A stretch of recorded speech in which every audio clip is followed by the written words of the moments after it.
Rachel, oh my God. Literally, OMG. I have been blessed and fortunate enough to see this project. And when I tell you this movie is all the things, it's bringing Oh, so much energy. Like it's so refreshing, it's so poetic, it's such a beautiful piece of work, if I can be honest with you. And I'm very interested to hear about the birthing process of this story and of this film, Love Brooklyn. thank you so much, Latasha. You're welcome. Um, No, thank I you for such an amazing piece of work, you and the Oh, you're team. awesome. Thank you so much. This is making my day. I'm so glad that you liked it. Yeah, I mean, this was such a labor of love. The process started back in 2019. Yeah, yeah, Are you I kidding know. me? I know. It was a long journey, and we're all just so excited to finally be here to give it to you guys, you know. I read the script back in 2019. Uh, we It was out to an actor before I came on. He passed on the project and I pitched Andre over a Zoom call when he was in Paris shooting a show. And I said, you know, I think the world really wants to see you fall in love and Oh, be light on your feet and be funny. yeah. And he was like, yeah, I've never done anything like that before. And I was like, yeah, I know. I think we're ready. I think we're starving for it. And I think this movie is, although it wasn't written for us, I think it's about us. And um, Nicole was someone that he had been wanting to work with for ages. Nicole has always been one of my favorite actresses.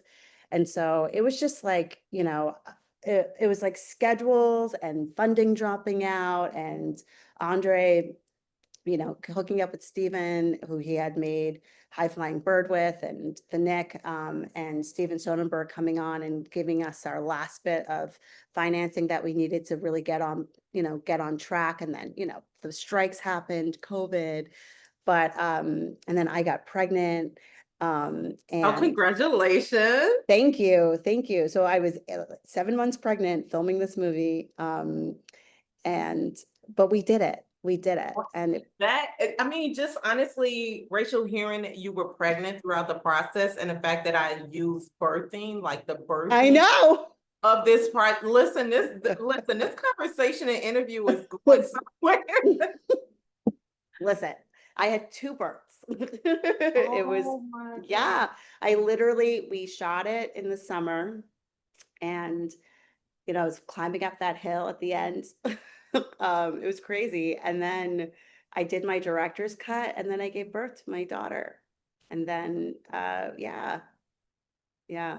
I love the fact that you made mention of, when you pitched and spoke with Andre, like over Zoom, like the world needs this, the world wants to see you fall in love. I have to be honest with you. Listen, this movie is, because I am going to talk about the Black culture, especially with you making mention of, it was not necessarily written for us, but you feel like it is for us. Like, this movie, this film, this storyline is along the lines and in the same like genre and like another piece of the puzzle, like a Love Jones, Mm, right? A Brown Sugar, mm, one of those love story type movies that the Black culture, they're nostalgic, right? Among yeah. many others. So as a director, behind the scenes of this, like hearing that, what does that make you feel like? Because I just feel like this is a story and a movie that's going to just live on and on and on, like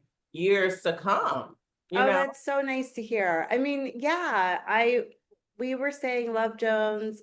I love Brown Sugar. I remember the first time I saw Brown Sugar. I recently rewatched it, I think like a year ago. Yeah, I Yeah, mean, there are these movies, Love and Basketball. There are these movies that, you know, yeah, we grew up with that were made like 20, 25 years ago. yeah. And we should have other stories to reference by now, right? And so we're just proud and excited to be a part of that lineage and to pay respect to it and be a part of it. Yeah, I would love for us to see it. I'd love for the world to see it. I'd love for it to live on, you know, and reading the script, it felt so timeless. It was written about a time, you know, it was written by a writer who's in his 70s and he wrote it about his 20s, you know, Yeah. and I felt like it was about me and my community. And so I feel like, yeah, that's amazing to hear, and I love that, and yeah, I hope it lives on forever. I want to talk about the complexities and some of the challenges that obviously Casey, Nicole and Roger face throughout this story. If I can be honest with you, because I do Mm-hmm. believe in being very transparent, it's so crazy how when you are so accustomed to seeing, and I'm not going to make this about the culture, the Black culture, but when you're so accustomed to seeing us or certain scenes in a specific light, like negativity, like struggle. We did not see that, right? Clearly, the three of these adults face like personal and professional challenges throughout their lives, but it wasn't a depiction of struggle, which I loved and which I greatly can appreciate. Like, what is it that you can share with the viewers to come that will soon see this? What is it that they can expect to see with each of the three key cast member storylines as far as some of the challenges that they face, not struggles? Yeah, yeah. Thank you for appreciating that. You know, as an artist, holistically, I want to tell stories about us that um, are about us sort of just living and breathing um, and not just like slices of life. You know, I feel like in describing the art that I want to make, I think sometimes it can be heard that I want to make like slice of life stuff, but like things happen. There's a progression, there's a crescendo. One crescendo is Nicole Bahari's character is struggling with her art gallery in a moment of gentrification in Brooklyn. And Dawanda's character is struggling with the aftermath of her husband. Something happens with him. And Roger, Andre's character is in this moment of in-betweenness with the two women in his life where he has to sort of um, make a choice while they're both at the same time making a choice about him. And I think that the three characters are all navigating an experience of loss of some kind and an experience of change. And I think anyone going to the movie who has lost or had an experience of change is going to feel connected to it. And yeah, and if you're fans of Love Jones and Brown Sugar and Love and Basketball, all of those greats, I feel like this is a modern movie that I think sits well with those. Yeah. And I want to talk about this cast because I absolutely cannot imagine anybody else filling the shoes of these characters, if I can be honest. I mean, I'm talking about from their aura, Hmm. from the language that they speak, the tonality aspect and element of the project, their style, the decor. Obviously, everything was so New York. Everything was very, very Brooklyn energy given. Like, what can you share about this particular cast and what was it like working with them and partnering up with them on this project?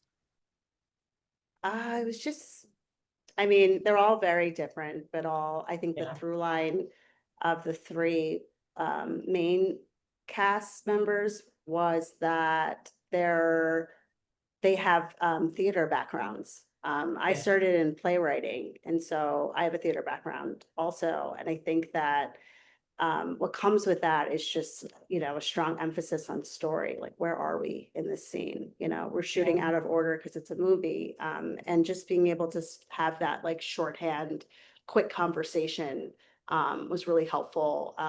Dewanda is also a director and a writer. And so our way of communicating was just really fast and easy.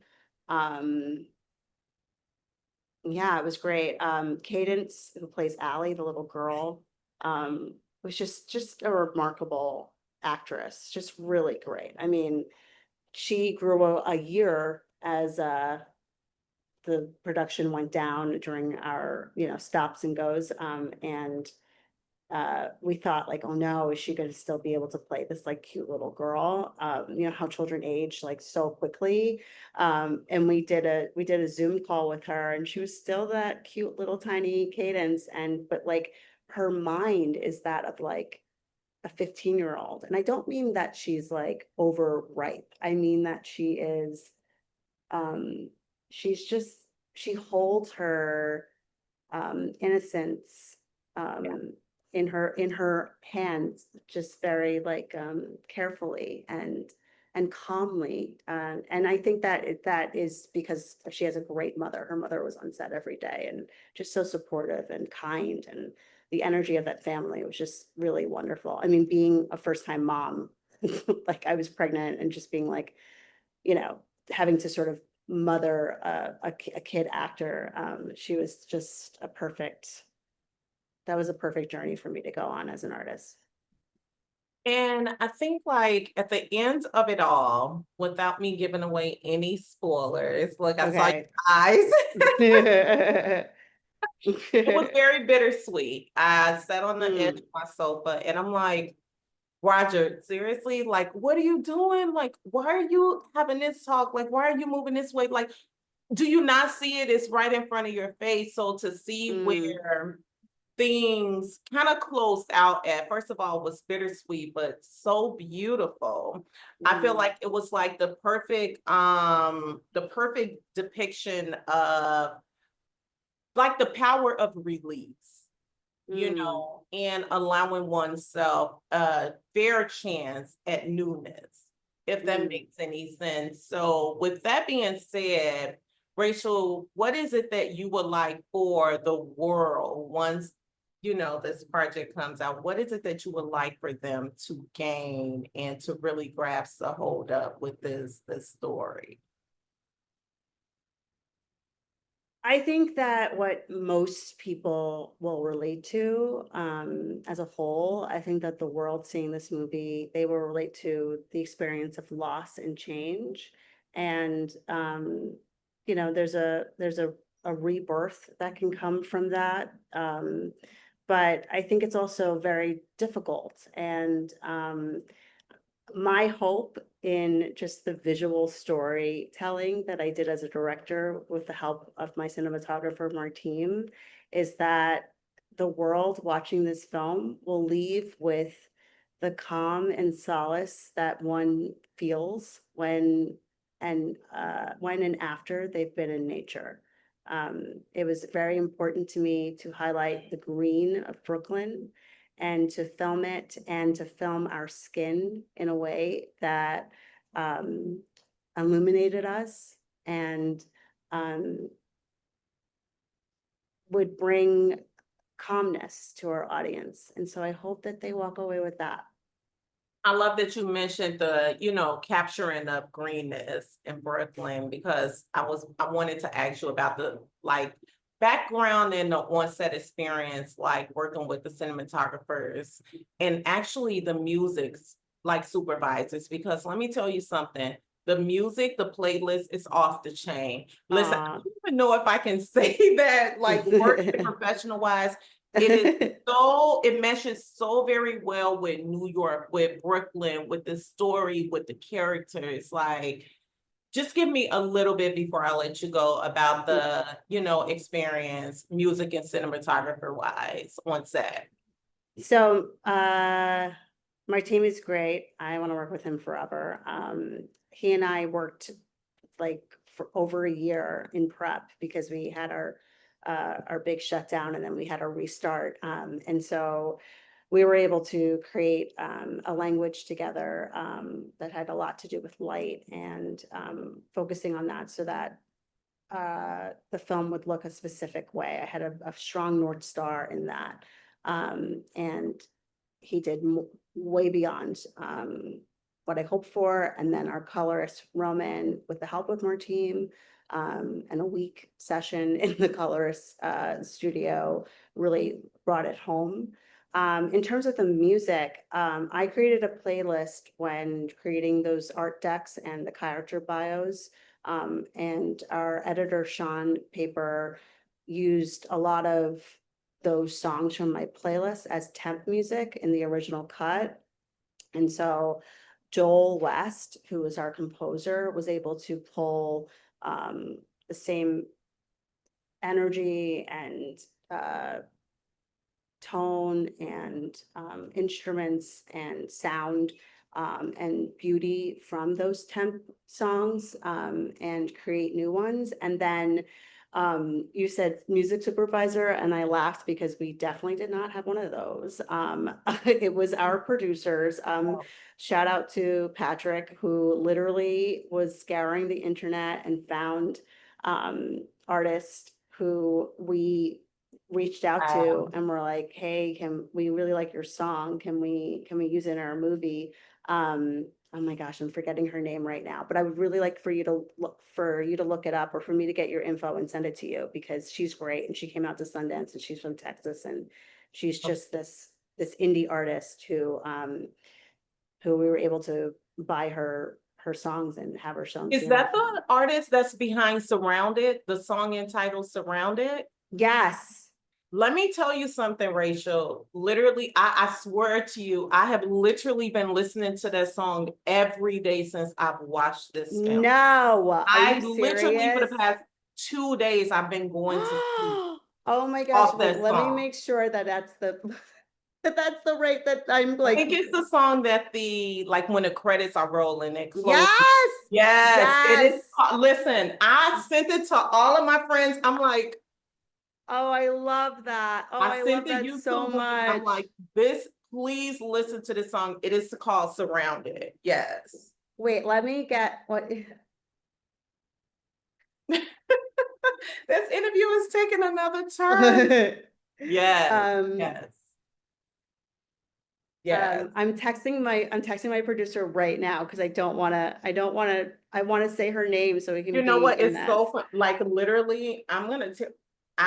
Her name is Jordan Orion. Yes, Jordan, of course. Yes. I'm telling you, Jordan with a J. Oh, I love that.